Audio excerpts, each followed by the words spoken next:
If you like what you're hearing, put your money where your media is by supporting ad-free independent podcasts like this one. Go to lauraflanders.com/membership, and thank you. Hi, I'm Laura Flanders, and this is The Laura Flanders Show, the TV and radio program that seeks to raise radical spirits by interviewing forward-thinking people with real models of shifting power from the worlds of arts, entrepreneurship, politics, and activism. Social movements and party politics, inherently at odds or natural allies. This week, in his first in-depth TV appearance, Maurice Mitchell, the new national director of the Working Families Party, joins me in studio to discuss his activist background, the party's national and international vision, and how the organization is tackling this midterm election year. It's all just ahead on The Laura Flanders Show, the place where the people who say it can't be done take a back seat to the people who are doing it. Welcome.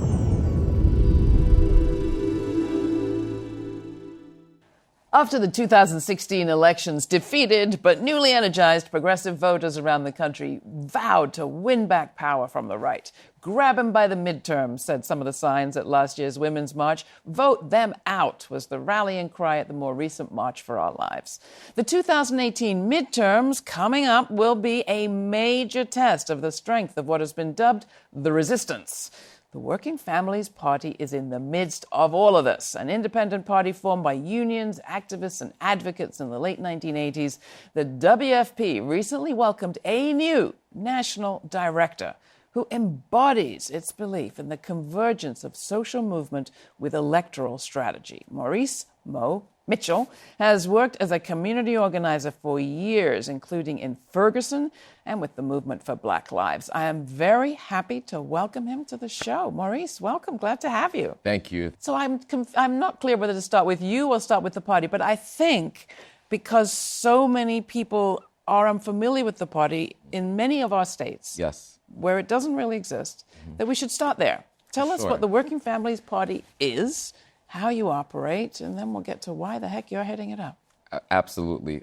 So I think one of the most simple ways I could describe the Working Families Party is that we're a political party that's dead in the same way that the Republicans and the Democrats are rooted in and dedicated to corporate issues and often side with a set of corporate values.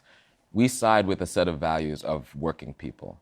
And our party is a combination of grassroots organizations and unions that make up a number of various sectors of working people around the country. And also movements, increasingly movements.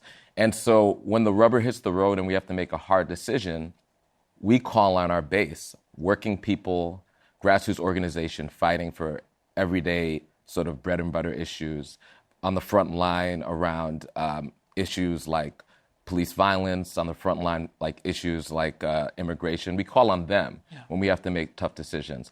Oftentimes, people in some of the mainstream parties, they call on their corporate backers. You don't just call up your friends on Wall Street. Right. So in New York, when I go to vote, Working Families is listed there. That's right. And I can vote for your candidates. I can vote for Democrats that your candidates, the party has endorsed or supported. Mm-hmm. But in lots of the countries, that's not the case. Sure. Describe how you actually work in terms of electing people, gaining power, gaining influence. Yeah, by many means. So in states like New York where there's fusion voting, and I won't get into the details of it, where we actually have a party line, we're able to endorse people, and then you as a voter, you could actually vote on the Working Families line, right? And so that's a strategy that works in those states. In other states... So just to elaborate, so it enables you to vote for, say, a Democrat, even that may not exactly be where your heart is, but you don't want that person to lose, on your line, and indicate to that person you're coming to that vote through your lens and with your sets of principles. Right. Voting on the Working Families lines says that we're rooted in a set of ideals, a set of values, and we often cross-endorse people who are on other lines. So we may cross-endorse a Democrat. We also, during primaries, we primary Democrats as well. But you could vote for the same person that you might vote for on the Democratic line, but on the working families line. And then collectively, we demonstrate that we have power, and that we can use that as a way to provide leverage, to hold people accountable, and then also to support people after elections. And you do run your own candidates. That's right. We run our own working families candidates. We don't run in every single race. We try to choose our fights, and we try to choose the terrain that we want to fight on, the issue terrain and the policy terrain. We try to run people who really align with our values. So when we're electing and we're supporting a working families person, our base, our communities know that that person is a true fighter. That person is not led by corporate values. And how many states are you active in? We're in around 16 states, and we're growing. And one of my mandates as the new national director is to get to all 50 states. And so I'm super excited about that mandate. I have a vision where we will have a presence in every state, in every county. And the larger our base is, the bigger our presence, the more we could fight. All right, so let's talk about you. I mean, when I say, why the heck are you heading up this party? It's like you were doing a lot of movement organizing. That's right. You were really active. Tell me more about it. Yeah. But you've made this very big decision to come and head up, well, I would call it an electoral organization, but maybe you wouldn't. You know, I want to complicate Good. how people understand electoral organization. So tell us about you. Sure. So I'm a longtime organizer. The way that I like people to understand my politics is rooted in my family's history. My family are immigrants. My grandmother was a domestic worker who came to this country. And from very, very early on, I learned all of the political values that I would employ later on in life. Just at the kitchen table, just experiencing the immigrant hustle, just being a young black person in the United States dealing with the criminal justice system. And I grew a fire in my belly to resolve these contradictions. And that led me to organizing in all these different spaces. As a student, I started organizing against police brutality in prisons. And then for many years, I organized in New York State on a number of issues, educational issues, educational equity, economic inequality. And then when Michael Brown was murdered in Ferguson, I, as well as many other people, it really converged in that moment in order to support folks on the ground there and support other folks around the country in what later became the Movement for Black Lives. And for the past 4 years, I've been a movement leader in the Movement for Black Lives, creating the infrastructure to create a aligned but decentralized movement with many leaders. And I've had the honor of witnessing so many young black folks around the country really emerge as leaders in their community, building new organizations, changing the way our conversation around race and anti-black violence, and also having this now an international conversation around the state of black people. So now you're heading up a 30-year-old organization. That's right. That's right. And so the reason why I'm here is, during 2016, in the run-up to the 2016 elections, folks in movement were having a lot of conversations around what is our relationship to electoral politics, to governance. We've built this outside power, right? And what we've been really effective at doing is building outside power to the point where the ruling class feels a sense of crisis. And that crisis has to be resolved. Now, unfortunately, what happens if you only build outside power, you create this crisis and you create this tension that needs to be resolved. And then on the other side, organized forces, corporate forces could resolve it. So create this tension around the murder of black people in the streets by police officers. And then the corporate response is body cameras, right?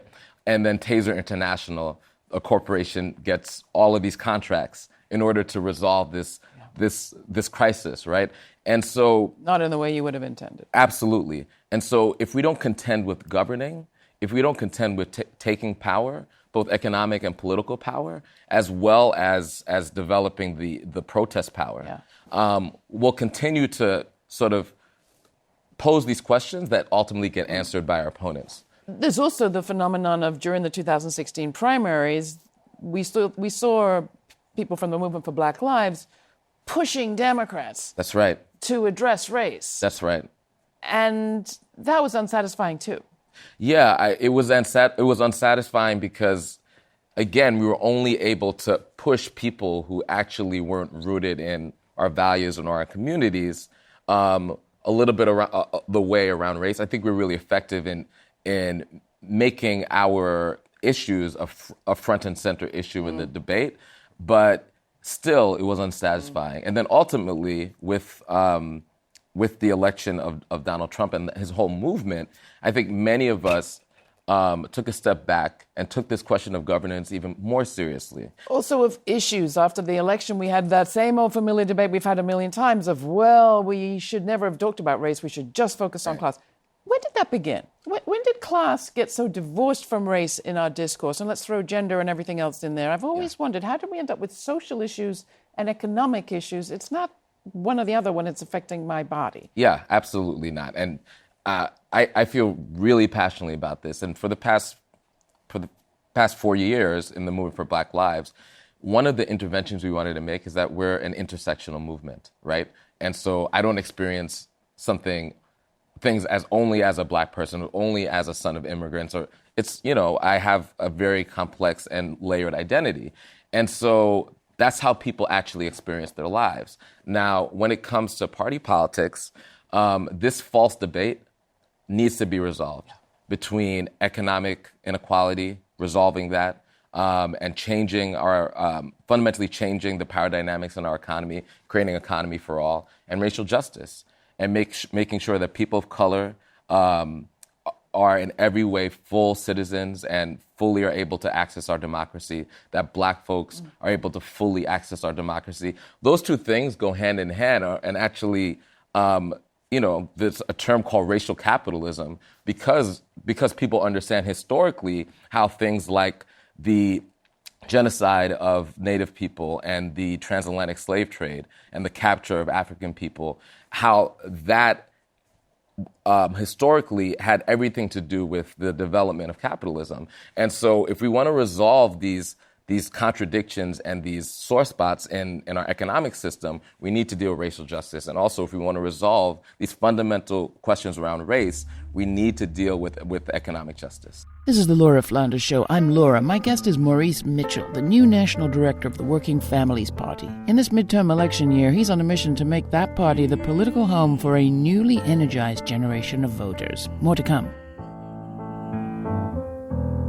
Get your umbrella. Get your umbrella.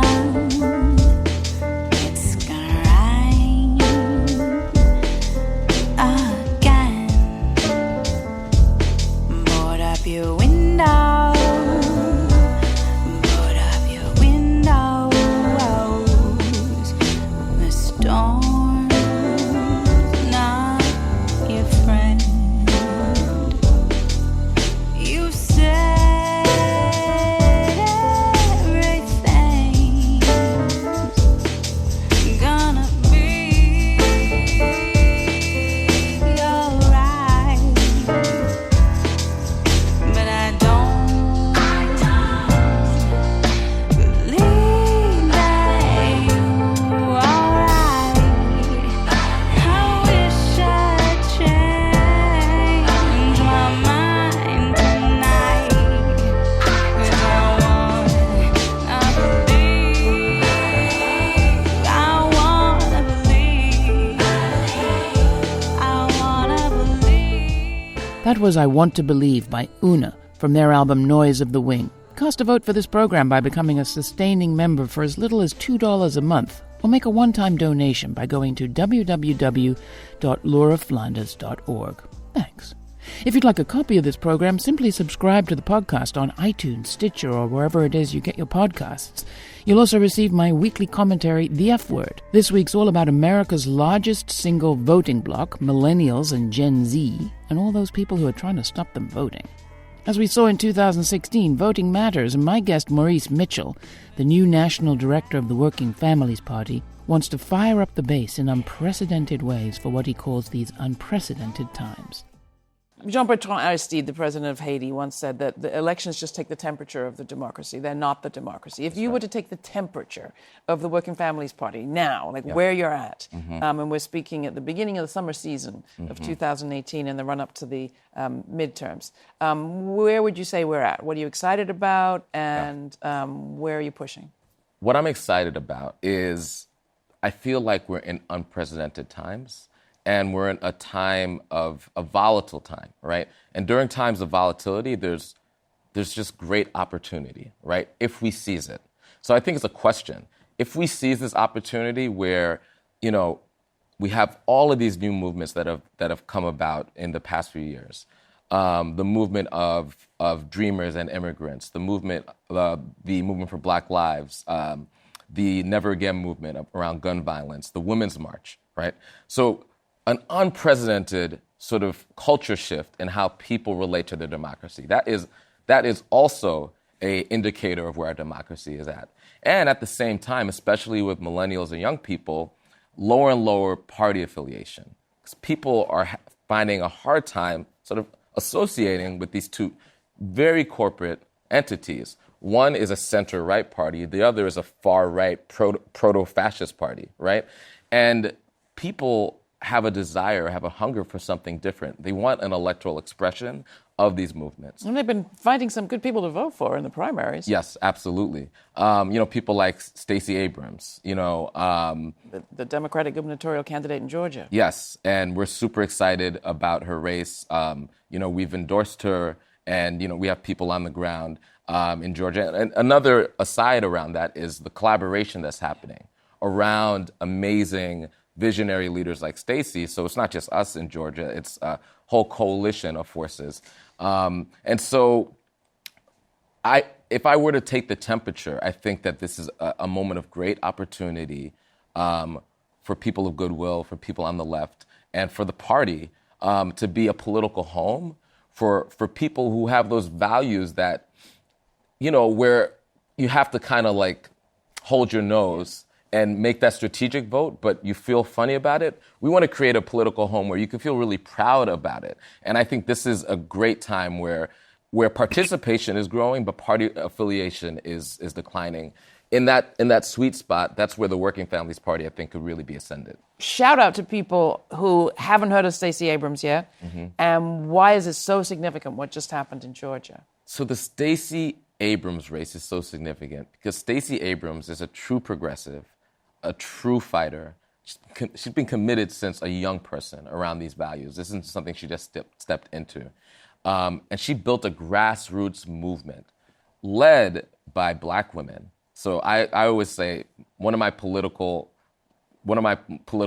philosophies is trust Black women. Stacey Abrams is a leader, a principled leader that created this amazing grassroots electoral movement around her race. She would be the first Black woman governor in the history of the United States when she wins. And so she ran a insurgent primary and won and blew it out the water, I think, past 70% of the vote. And to me, this is an example of our values. This is an example of aligning with outsiders that, the mainstream would never consider.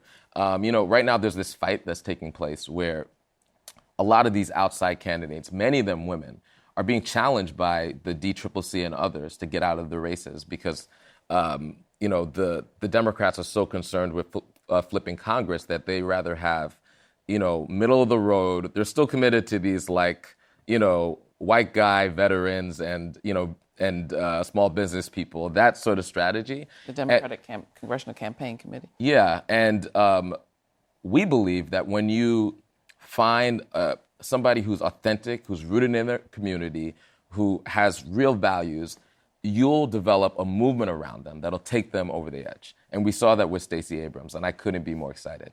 Now, as much as you make yourself clear, you've also been getting some help from the establishment in distinguishing you from others. That's right. When the Working Families Party went out on a limb and endorsed an insurgent contest, a competitor in the gubernatorial race in New York. Yeah. Cynthia Nixon, the actress, running against Andrew Cuomo. Cuomo lashed out in a way that spoke volumes, it seems to me, about the fear of the establishment. Tell me and our audience what happened. There were threats. Sure. And what you made of that. Yeah, I mean, I think for Albany insiders have known for years that Cuomo sort of runs the Democratic Party and the politics of New York like a boss, right? Like it's like a Tammany Hall type of character. But this was sort of like an inside story, and we dared to disobey him by primarying him. And you know, the tension is like, you know, there's so many layers to the story, but I think the important thing for your viewers to understand is that Cuomo took that insult of us being an independent party and choosing to endorse somebody else. He's now taken upon himself to attempt to destroy the party and attempt to isolate us. What form has that taken? He's bullied many of our partners in labor, who we've worked closely with for decades, to pull their support from us. He's bullied elected officials to pull their support from us and not to align with us. And he's, trust me, every day I'm sure there's a war room where there's some space that says WFP, where he's coming up with all types of really underhanded strategies to either dilute our political power, to defame us, to discredit us, because he wants to make an example out of us that you do not disobey him in New York State. There are people watching that are of the belief that it is a distraction in a tight-fought race to be throwing up a primary challenge. And at the same time, Cynthia Nixon's candidacy does seem to have had a positive impact on Cuomo. Sure. Is that your goal? We have a number of goals. We're really excited about Cynthia. But one of the things that happens when you support a visionary, non-corporate candidate is that they say the things that we actually believe. The things often you'll never hear from a traditional candidate. So, you know, I was in Harlem and Cynthia gave a speech and talked about the fact that gentrification was a colonial expression that we need to really challenge, right? That's not anything you're going to hear from a corporate Democrat. And Cynthia came out for Medicaid for all, for legalizing marijuana. And then as soon as she moves in a certain direction, Cuomo desperately moves further left. So we're moving the center of politics in New York State left as Cynthia runs. And the fears that people have that you'll be detracting from the chances of the Democrat winning? Listen, I think those fears are so unfounded. And if we rely on fear, that's one of the reasons why we're at where we are in our country. So right? Those fears get diminished when you share them. And I happen to know you just came back from Barcelona. That's right. Where a lot of people are fighting similar fights across Europe, in fact. To what extent are you working with allies and colleagues in other countries, and to what end? Yeah, so that's another thing that really excites me. I have a number of mandates as I take on this mantle. One of them is internationalizing our perspective and also building meaningful relationships with left parties around the world that are interested in these fights. Because everything that we're dealing with in the United States, the rise of right-wing populism, the rise of white supremacists, sort of gentrification on the municipal level, all those things, people are dealing with that in countries around the world. And so it just makes sense to be in conversation with our partners in other places as they develop solutions. And then we could exchange ideas, we could exchange different practices, and we could build a coalition the same way that the right wing internationally is building deep. If people remember, Steve Bannon, you know, he went on tour in Europe.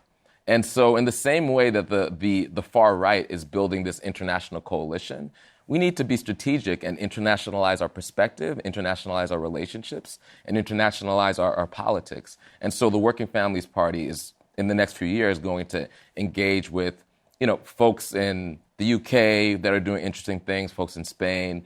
There's parties around the world. There's parties in Latin America, and there's movements in Africa. I was just in South Africa for a month, that are really exciting, doing really groundbreaking things, and working on these issues. Working on gentrification, working on land rights, working on what's the commons, like what exactly is a right or isn't a right, right? And so these are not just parochial American issues, and if we see them as those, then it kind of limits our perspective and the power that we could have if we align internationally. So Barcelona Commune, a very clear commitment to the commons. Yeah. A radical new imagining of who the economy works for and how it could be restructured to actually serve the people. Yeah. I haven't associated the Working Families Party with a transformational economic vision. Is that part of your mandate too? Absolutely. And this is something that I saw in South Africa. Political power without economic power is hollow. And so if we don't figure out how to democratize our economy at the same time that we fight for a real democracy in terms of our elections and everything else, then we're ceding that space to corporations. And so we actually need a radical restructuring of our economy. And that's a conversation that no corporate candidate has the appetite for. And this by which we mean not just tinkering with the tax code or resisting cuts, but actually reorganizing. Yes. That's where the rubber hits the road. I think, if anybody wants to understand the difference between us and Democrats, for example, you're going to see it around economic policy, right? There's people who believe that, the economy may not be working for everybody, but a gradual strategy of tinkering around the edges to sort of reform the current state of the economy is the way to go. We take a different perspective. We think we actually have to restructure. There's something fundamentally wrong with this economy and requires a fundamental restructuring for people to be able to fully step into and participate in it. Thank you so much. It was really fabulous having you with us in the studio. Thank you. That was Maurice Mitchell, the new National Director of the Working Families Party. Subscribe to this program for more conversations with real people making real change by going to www.lauraflanders.org and making a donation. That's also where you can watch the TV version of this show. Next time we turn the spotlight on the movement to form a public bank in New York City and report on publicbanknyc.org's Banking for Justice rally in the middle of Wall Street. That's next time on The Laura Flanders Show. Thanks for listening. This show is produced by yours truly, Laura Flanders, with Tammy Hamada Warrenoff, Monica Mohapatra, Danica D'Souza, Diego Romero Montiel, Jeannie Hopper, and Mira Al-Rahim. The program's made possible by the Novo Foundation and listeners like you. Become a member today. Thanks for your ongoing support. We couldn't do it without you. Stay kind, stay curious. Till the next time, I'm Laura Flanders.